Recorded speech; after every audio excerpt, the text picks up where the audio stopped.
e vamos de radiação.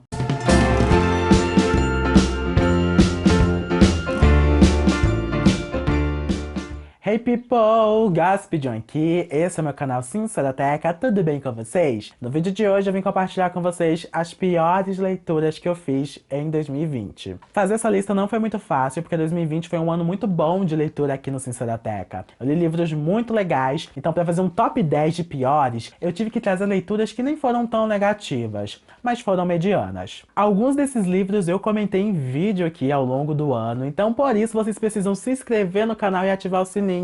Assim, quando chegar o fim do ano, quando eu fizer meu top, vocês já vão estar sabendo de que livros eu tô falando e até adivinhando alguns livros da lista. Porque Sincero Fã de verdade sabe os livros que eu amo e os livros que eu detesto. Indo pra lista, porque eu não quero enrolação, hoje eu tô prático. Em 10º lugar, nós temos The Kiss of Deception, da Mary E. Pearson. A verdade é que eu não detestei tanto esse livro assim, e ele nem foi uma grande decepção, porque quando eu falei lá no meu Twitter, na época que eu ainda tinha essa rede social, as pessoas me avisaram, é bomba, não vai não, não entra nessa não, ei João, fica fora disso. Eu entrei mesmo assim, porque era um livro do Desencalha, um projeto que nem teve continuidade aqui no canal, mas que eu cheguei sim a fazer alguns vídeos, e meu Deus, bem que as pessoas avisaram, não foi um livro tão legal. Mas como eu já fui esperando um livro ruim, não me decepcionei tanto. Eu fiz um vídeo pra esse livro, por isso que eu não vou me estender sobre ele aqui, vou deixar aqui nos cards. E o que eu posso dizer é o seguinte, esse livro foi muito hypado quando foi lançado, só quem viveu o lançamento de The Kiss of Deception nesse Booktube sabe como foi o surto.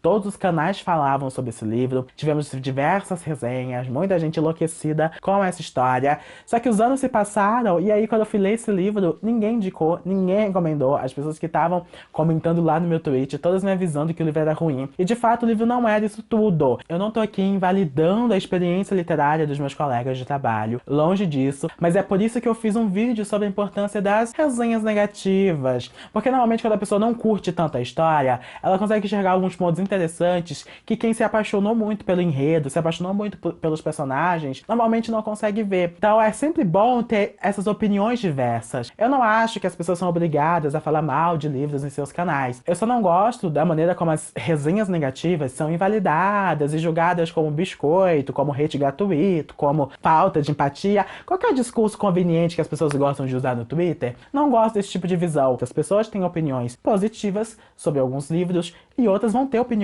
negativas. Nada no mundo é unânime, tá? Unanimidade nunca é bom. Resumindo, foi um livro que não me surpreendeu, que sim, tiveram algumas cenas muito boas, algumas cenas que eu gostei bastante, eu curti a protagonista, só que o livro, depois que ele chega numa parte ali do deserto, fica insuportável, extremamente arrastado, e parece que a autora não conhece o próprio mapa que ela mesma escreveu. Tem algumas coisas que eu achei um pouco sem sentido, e eu comentei na resenha que eu fiz pra vocês. Em 9º lugar, nós temos Liberdade, Felicidade, Foda-se. Esse livro é um livro meio que de desenvolvimento pessoal. Na verdade, a autora transcreveu, de certa forma, um discurso que ela já tinha feito. Não foi exatamente uma transcrição, porque aí no livro ela adicionou mais coisas, falou um pouco mais sobre a pesquisa dela. Ela falava sobre a questão da felicidade, da forma como estava ligada à autoestima, da felicidade na terceira idade. É um livro muito voltado para as mulheres, não estou dizendo que homens não possam ler, mas a autora, ela aborda muito essa questão da mulher, da felicidade da mulher e da forma como se libertar e tacar um foda-se pra tudo pode mudar a vida delas. Foi um livro 3 estrelas pra mim, não foi uma coisa tão decepcionante assim. Só que não foi um livro que também que me empolgou. Pra mim o maior defeito desse livro é a repetição. Eu achei ele muito repetitivo em alguns momentos e eu senti que ele funcionaria melhor como um discurso do que como um livro. Em 8º lugar nós temos A Joia, o livro que tem a capa igual a da seleção. Gente, que surto foi ler esse livro, hein? Eu fiz um vlog aqui, eu vou deixar nos cards, e a primeira metade desse livro eu amei. Eu tava super envolvido, eu tava elogiando, e eu falava, gente, o livro tá bom sim, nunca critiquei, a surra na seleção, tava surtando. Mas depois, a segunda metade que eu li em off, fora do vlog, foi só ladeira abaixo. O livro tem uma premissa muito interessante, é uma distopia, a sociedade é dividida em círculos, e o círculo central é a joia. Lá vivem as duquesas, condessas, essas mulheres não podem engravidar, então elas pegam as mulheres marginalizadas, que moram nos círculos menos favorecidos, desfavorecidos, e essas mulheres engravidam, geram esses filhos pra elas. Acontece que essas mulheres têm um dom, um tipo de poder especial. Lendo o livro vocês vão entender. Não é uma formação tão simples, elas são treinadas pra isso. Só que depois que elas dão a criança, elas são descartadas. A Violet, que é a protagonista desse livro, ela odeia a Joia, odeia as pessoas que vivem nessa parte da sociedade. Ela é muito revoltada com tudo que acontece, ela enxerga muita injustiça e ela tinha um plano em mente, ela tinha um objetivo, só que tudo vai por água abaixo quando ela se apaixona. E é isso que eu detesto nesse livro, porque ela se entrega tanto ao romance de uma forma que ela se descaracteriza, ela vira outra pessoa. E isso me irritou demais. Eu acho que a história perdeu muito com esse romance, ficou previsível, sabe? A cena do flagra dos dois, pra mim, é a coisa mais previsível que eu já li. Eu surtei, espumei, dei 3 estrelas pela primeira metade que eu amei tanto, mas assim, não recomendo porque eu acho que o final não vale a pena. E pra piorar, a gente nem tem o 3º volume aqui no Brasil traduzido, só traduziram o 1º e o 2º. Em 7º lugar nós temos Uma Injustiça, que eu acho que esse livro não merecia estar aqui, já que eu tenho um certo apego a ele, é o meu xodó. Eu tô falando de Meu Amigo do Futebol. Esse livro, na verdade, é uma novela erótica. E aí, a primeira vez que eu li animado, porque, como eu falei, é uma novela, é dividida em capítulos. Então foi ficando instigado. Nós temos aqui um protagonista que volta a ter contato com um amigo, e aí ele percebe que tem um interesse ali diferente que está sendo despertado. E eu fui lendo, curioso pra ver o que ia acontecendo. E quando esses dois finalmente se entregam a esse sentimento, eu achei que eles começaram a agir de uma maneira muito escrota, uma coisa meio broderagem. E eu não tava gostando do discurso do livro. Aí eu falei, ai, quer saber? Bomba. Dei 2,5 estrelas. Depois, no decorrer do ano, eu aumentei pra 3. O livro é dividido em 4 temporadas. E eu achei um volume único, que tem todas as 4 temporadas. E eu vou ler esse volume único nesse ano. No início, no prefácio, o autor dá uma nota. E eu acho que é porque muitas pessoas fizeram as críticas que eu fiz. E ele explica que esses personagens estão em processo de descoberta, que eles ainda têm muito a aprender, que tem muito a melhorar. E eu me senti um pouco injusto. Falei, realmente, militei, fiquei com raiva dos personagens, mas talvez isso fosse desenvolvido nas outras temporadas. Eu joguei o primeiro livro em si, e o primeiro livro acabou me irritando, é por isso que ele entra aqui com as 3 estrelas, porque eu tava curtindo, mas me decepcionou quando esses dois personagens finalmente vivem o que eles precisam viver. O 6º lugar foi um surtinho que vocês amaram acompanhar. Tô falando de Crepúsculo, da Stephenie Meyer, e vocês amaram muito acompanhar esse surto. Eu fiz um vlog de leitura, pra quem não sabe do que eu tô falando, eu vou deixar aqui nos cards esse vlog. É um vlog com spoiler, mas como é uma história muito conhecida, creio que não tenha problema. Bom, o meu parecer sobre Crepúsculo, já que eu já fiz esse vlog e expus a minha opinião sobre cada trecho desse livro, é que é um livro bom em alguns momentos, mas eu me incomodei com a escrita desse primeiro volume, eu não curti tanto. Eu acho que o livro fica muito chato por conta da Bella, que é uma menina sem autoestima alguma, que a partir do momento que se apaixona por um vampiro, ela só vive em função desse vampiro, ela só vive em função do Edward. E isso fica muito, muito cansativo. O livro melhora um pouco lá pro final, quando começa toda aquela perseguição, que tem outro vampiro envolvido, mas até ali, gente, eu penei, espumei com vocês no vlog, vocês sabem disso, vocês riram disso. Então, pra quem ainda não viu, tá aqui nos cards. Em 5º lugar, nós temos a coletânea de contos A Volta de Sherlock Holmes. Nesse canal, rola o Investigando Sherlock, que é um projeto Luagoteca, em que eu e os meninos do Lago nos livros comentamos sobre todos os romances e contos daquele box que tem a obra completa de Sherlock Holmes. Vou deixar aqui nos cards a playlist com vídeo de apresentação e todos os vídeos que a gente fez até o momento. E o que eu posso dizer é que essa coletânea de contos me irritou muito, porque o autor foi repetitivo. Alguns dos contos são divertidos. Agora o Sherlock tá com a característica um pouco mais brincalhona, um pouco mais empática, um Sherlock mais diferente, que não é tão fechado como o Sherlock dos 2 primeiros volumes, mas os contos em si são pobres. Pra mim, eles são pobres em originalidade, eles são pobres nas descrições. Eu não curti tanto, não achei os casos espetaculares. Claro que alguns contos eu gostei sim, me animei, me diverti, mas me irritei em muitos outros. Pra saber mais, só assistindo os vídeos do Investigando Sherlock. Os vídeos normalmente são como spoilers, eu sinto muito por isso, mas é porque era um projeto conjunto entre a gente e os nossos sincerofãs e loagas. A gente já fez no intuito de discutir o que todo mundo já tinha lido. Mas se eu fosse vocês, pelo menos os vídeos que eu fiz pro 3º volume, eu assistiria, mesmo com os spoilers, porque aí vocês se livram dessa bomba.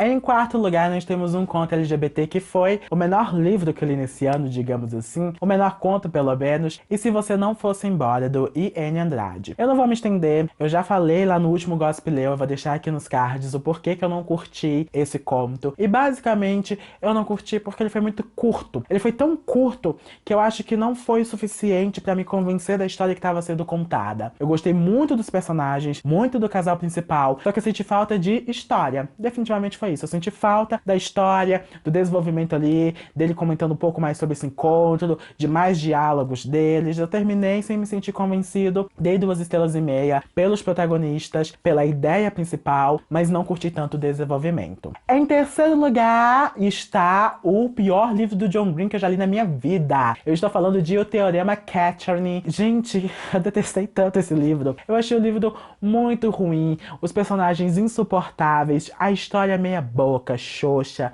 Não recomendo de maneira alguma. E eu fiz um vídeo pra falar sobre o Teorema Catherine, os 6 motivos que me levaram a detestar esse livro. Assistam, é um vídeo do Desencalha, né, quando o projeto ainda tava vivo aqui no canal. Acho que lá vocês vão entender melhor, porque eu não curti. É engraçado que eu fiz um vídeo depois falando sobre a importância da resenha negativa, e nesse vídeo meu foco foi outro, foi sobre falar mal de um livro. Não falar mal, mas falar os pontos negativos de um livro, de um autor que eu curto, porque eu gosto do John Green, eu tive boas experiências com ele. E é engraçado que lá eu dou um aviso, eu falo da importância da gente não inflar o ego das pessoas, porque em algum momento isso meio que pode se voltar contra a gente. Dito e feito, parabéns, João, parabéns por nada. Devia ter ouvido o meu próprio conselho. Eu acabei dando 2 estrelas, porque eu acho que a escrita do John é boa, né? Ele sabe escrever livros, eu gosto do John como escritor. Então, pela escrita do autor e uma outra reflexão que ele levantou através desses personagens, eu dei 2 estrelas. Mas assim, não vale a pena. Em segundo lugar, eu tenho um livro que saiu no meu primeiro Gospeleu. Eu tô falando de O Milagre da Manhã. Que saborzinho amargo. Ai, gente, tudo que eu tinha pra falar, eu também já falei naquele vídeo, assistam pra vocês entenderem por que eu detestei tanto. Mas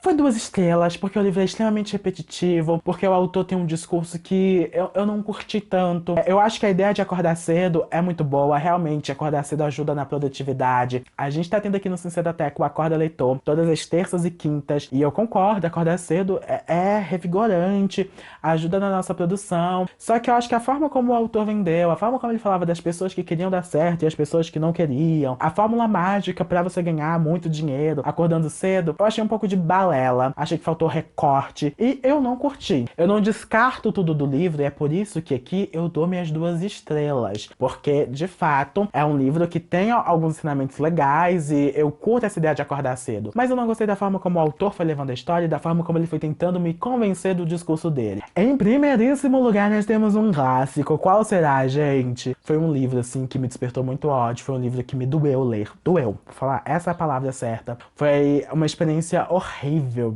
Eu não sei descrever. Eu não tinha interesse na história mais. Eu não queria saber o que ia acontecer, qual era a resolução. Eu queria simplesmente parar de ler esse livro. Eu estou falando de O Sinal dos Quatro, do Sir Arthur Conan Doyle. Esse livro ele se beneficia do fato de estar dentro de um volume único. No caso, ele está inserido no primeiro volume da obra completa de Sherlock Holmes. Então ele não recebeu lá no Scooby uma nota só para ele. Se fosse receber, a nota seria dó. Na verdade, meia estrela. Seria o primeiro livro que eu daria meia estrela. Porque foi, assim, horrível de ler. Horrível. Eu fiz um vídeo sobre esse livro. É um vídeo da época que eu não tinha microfone, tá? Caso vocês assistam. É um vídeo como spoiler. Mas esse livro eu nem falo tanto, assim, sobre o enredo. Eu acabo dando contexto histórico pra dizer sobre o que o Conan Doyle tava falando. E eu demonstro a minha indignação em relação ao racismo e à xenofobia desse livro. Ele é regado de racismo e xenofobia, gente. Não é um trecho. A história desse livro é construída em cima do racismo e da xenofobia.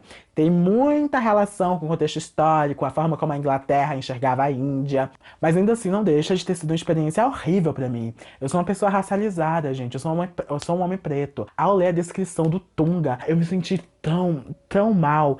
Ai, eu não sei nem falar pra vocês. É um livro muito clássico. Eu confesso que eu já tinha assistido alguns vídeos sobre o Sinal dos Quatro. E foi muita surpresa pra mim que os vídeos que eu tinha assistido até então, nenhum tinha comentado sobre esse assunto. Nenhum tinha chamado a atenção pro racismo que existia ali. Eu não sei se as pessoas, de fato, não enxergaram o que estava acontecendo, mas não é uma coisa implícita. é bem explícito, é muito na cara. Eu não tô aqui proibindo ninguém de ler, eu acho que vocês podem ler justamente pra ter a opinião de vocês. Mas recomendar, eu não recomendo. Se vocês perguntarem, João, você prefere que a gente leia ou não esse livro? Eu vou dizer, poupem o tempo de vocês. Eu acho que Conan Doyle tem outras histórias muito melhores. E eu continuei lendo Sherlock pra ver se eu encontraria mais disso. Eu encontrava uma ou outra citação a indianos, mas de fato nada foi tão forte quanto O Sinal dos Quatro. Eu acho que ali ele realmente pesou a mão, foi assim, decadente.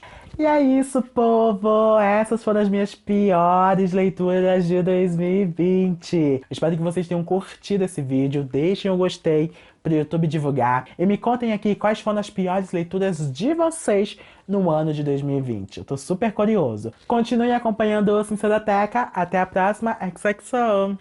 Gaspedião.